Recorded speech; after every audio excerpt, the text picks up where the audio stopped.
Kahzmoh here, coming to you with the first of hopefully many movie and television blogs. It is the middle of October, therefore it is about 6 weeks after the beginning of the fall premiere season. There aren't many movies out right now, but however there are quite a few new television shows and many returning television shows this year. Some of the new ones that I've seen so far that I've enjoyed. I'm very much enjoying the new show Terra Nova. It's one of my new favorite sci-fis. Aside from the fact that I have trouble disassociating the main character from his villainous role in Avatar, I'm really enjoying the mysteries of what might possibly be going on, especially for those of you who have seen it, with the mysterious writing that they've found around this new home of theirs. I won't go too far into it for those of you who haven't seen it, and I'm going to try to stay away from giving too many spoilers. In fact, I'll try and stay away from spoilers at all as best I can help it. I do have to take offense a little bit with the what I like to call the Greenpeace argument of the show, where it's another one where mankind has, like locusts, as we were called in the Matrix, we have stripped clear our planet of all of its natural resources and polluted it to the point where we can't go out the door without rebreathers. Do I think this is an impossible future? No. Do I think it is likely? Maybe. Do I want to be reminded of it on a daily basis? Not so much. So thankfully they moved away from the particular point of showing us how bad Earth had gotten and have focused more on the Terra Nova experience. I do have to say, the idea of what I like to say, it's almost like the A-Team meets Land of the Lost in certain aspects. It's military versus dinosaurs, and I like that. I mean, what part of a dude in an armored jeep fighting against a Tyrannosaurus with a minigun is anything less than pure adulterated awesome?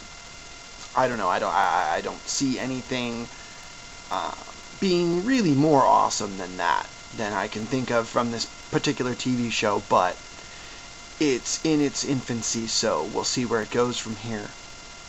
Other new shows that started this season that I am enjoying: Person of Interest, a new show by J.J. Abrams. It was very, very mysterious in its previews, not really letting you know much about what the actual plot is. I won't go too much into it, aside from letting people know that each week they find someone. They're found by a social security number. I won't tell you how, because that goes very much into what the actual plot is, but each week they have a person. All they know about this person is that this person is going to be involved in a violent crime. They have no idea whether this is the perpetrator of the crime, whether it's the victim, or somewhere in between, but they know they're going to be involved. So he hires a former CIA assassin in the personage of Jim Caviezel to go around and enforce,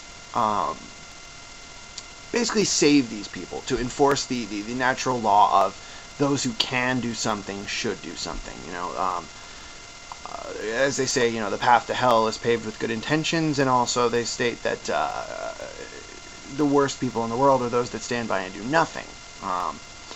It's a very post 9/11 kind of apocalyptic view of our society as viewed through the eyes of two very, very jaded human beings. So it could get a little long in the tooth in that particular aspect, but as of the moment, I'm really enjoying the anti-hero aspect of Jim Caviezel's character. He doesn't actually murder people, so to speak. At least I don't think he did. I don't think he does. It was stated that murder was not supposed to be part of his particular job, so to speak. But we'll see how that goes as well. Other new things for this season: we saw the death of the Playboy Club already. Can't say as I'm surprised. I tried the pilot episode, and when by 3/4 of the way through the show they had still yet to actually land on a plot, rather than, or any more than, you know, a really hot blonde girl nearly being raped by a big fat mob guy who she ends up murdering, I couldn't see it as any more than a media ploy by Hugh Hefner, who's been getting a lot of bad press because of Crystal Harris leaving him at the altar, trying to become known for something else again. I mean, aside from the fact that he's known for Playboy magazine. Pan Am is another one that I'm starting to watch. Kind of reminds me a lot of Mad Men meets Catch Me If You Can, so to speak. A little too stylized for my taste. I'm giving it a little bit of time, but the very affected voices are starting to really get on my nerves a little bit. I would like to see a little bit more realism out of it and a little bit less camp, but it seems that that's kind of the theory that they're going for under that. And aside from the fact that they've somehow managed to make Christina Ricci look a little bit scary, though I'm not entirely sure if it's that or the fact that I think she lost a lot of weight very, very quickly that could have done so. But on that same front, we also saw the death of the new reboot of Charlie's Angels. Once again, I can't say as I'm surprised on that one. They are going to finish out the run of what they have already, but they are not filming any new episodes. Somehow, whoever the costume designer was for that show really needs to be taken out in the street and shot.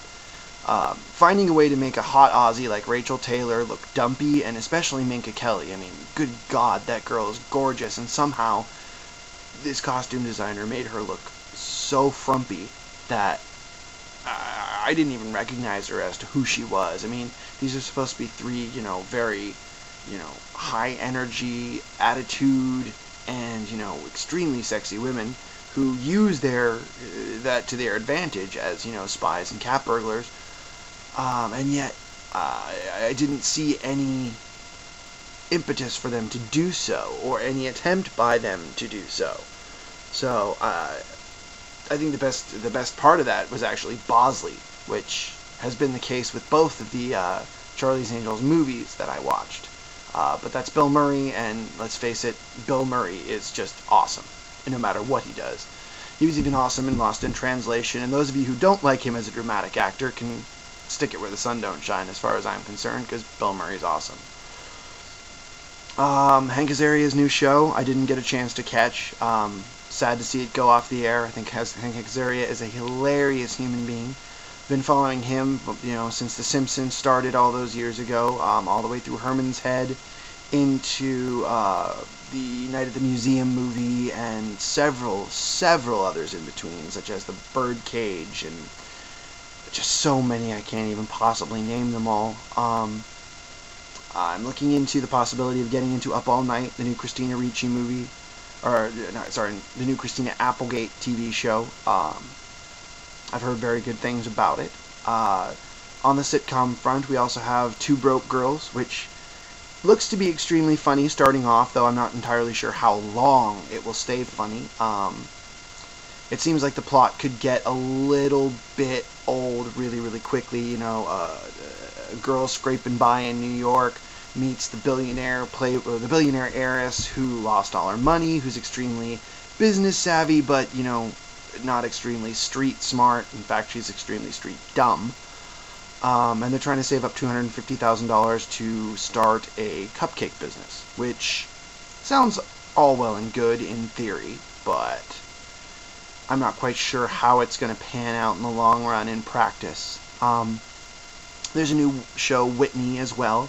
Very strong female character. She's somewhat funny. She has very wishy-washy, one-dimensional friends in the show. They're not extremely well written. You can tell it's basically a vehicle to move this woman forward. I believe she has something to do with the Chelsea Handler show. I'll have to look more into that before next time. There haven't been a whole lot of good movies out this summer. I went and saw, in the winter season so far, fall season, I suppose you could say. I went and saw Real Steel. For those of you who haven't seen the previews of it, most people would think it's a rehashing of Rocky, kind of a sci-fi style one. There are some Rocky elements to it. However, I would say if you're going to look to a Sylvester Stallone movie to say that Real Steel is actually a remake of, it's more like over the top. the arm wrestling movie. The only difference being that this time it is actually robot boxing rather than the idea of arm wrestling. But the same plot is true, and I apologize here, it is a spoiler alert, but in order to make my point, I have to explain the plot. You know, as an estranged man who used to be a boxer, robots have taken over. He's not an extremely great robot boxer, but he was a great real boxer. Had a kid with a girl who dies at the beginning of the movie off camera. So he is, you know, introduced to his son for the first time, takes him around on the circuit, and then when he's supposed to give him back, he actually decides he wants to keep the kid, and yada yada yada. It's a story we've seen a million times before. Also has some elements of the little engine that could, you know, the little sparring bot that wins the title. As far as that goes, that's all I really have to say on the subject at this particular point in time. I would really, really like to hear back from some of you guys if you actually see this, or and if any of what I've said has sparked you to think about, you know, television, to talk about television. And if it hasn't, I'm going to leave you guys with this last thought. Hopefully this will spur something and get a conversation started. I was reading on Movie Line. I follow on Twitter a guy by the name of Mike Osiello. He has a whole lot of TV tidbits and secrets that he likes to give out on a regular basis. One of which being that one of my favorite shows on television, it's in its 4th season now, Fringe, is a perfect example of a show that is having trouble with the relationship aspect of the show, which is a problem that all shows have until Hollywood realizes that we have graduated past the point of needing the formula.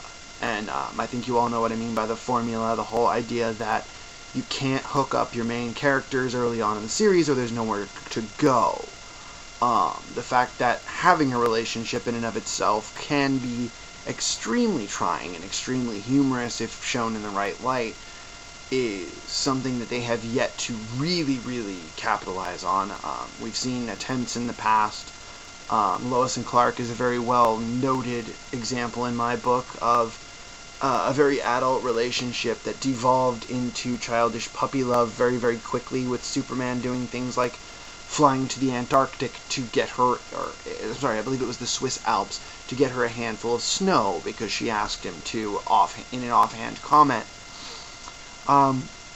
Fringe had a very good adult style will they, won't they relationship drama going on in the first 3 seasons of Peter and Olivia, two very smart, very driven individuals slowly orbiting around each other and moving into a position of mutual respect and admiration that could have probably turned into something more. It did sort of by the end of last season. However, in a stupid move, or what I believe to be a stupid move by the networks, they decided that once again we can't handle having 2 of their main characters in a relationship, and so a la Dark Angel's genetically engineered virus, he's now been erased from the timeline. He made his first appearance as kind of a wraithish ghost creature in the first episode this season. I apologize once again, spoiler alert. However, it's just another example of the writers being told it's too soon, the public won't accept it, and so they have to quickly find a somewhat plausible explanation for why they are either no longer together or why the relationship is doomed to fail. So, I'm really thinking that it's time for Hollywood to start taking a cue from movies or shows like Game of Thrones, where, spoiler alert, following the books, they actually murder their main character about maybe a third or a half of the way through the first season. So, and people loved it. It was extremely popular and has, I believe, been signed on for a 2nd season specifically because of that.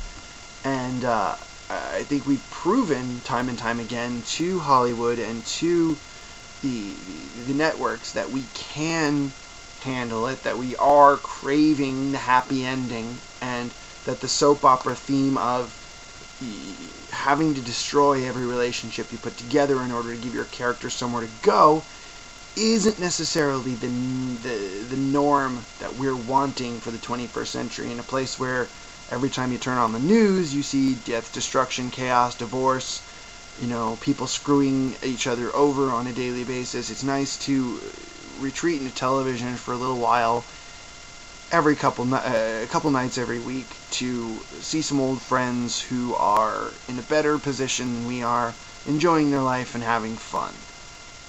So I'll leave you with that note. Remember, TV is supposed to be fun. I love to debate, I love to argue, but I don't want this to become something where we start throwing insults at each other. So I'll try to have respect for you if you try to have respect for me, and hopefully I will have more to say before I decide to do this next time. This is Kahzmoh, signing off.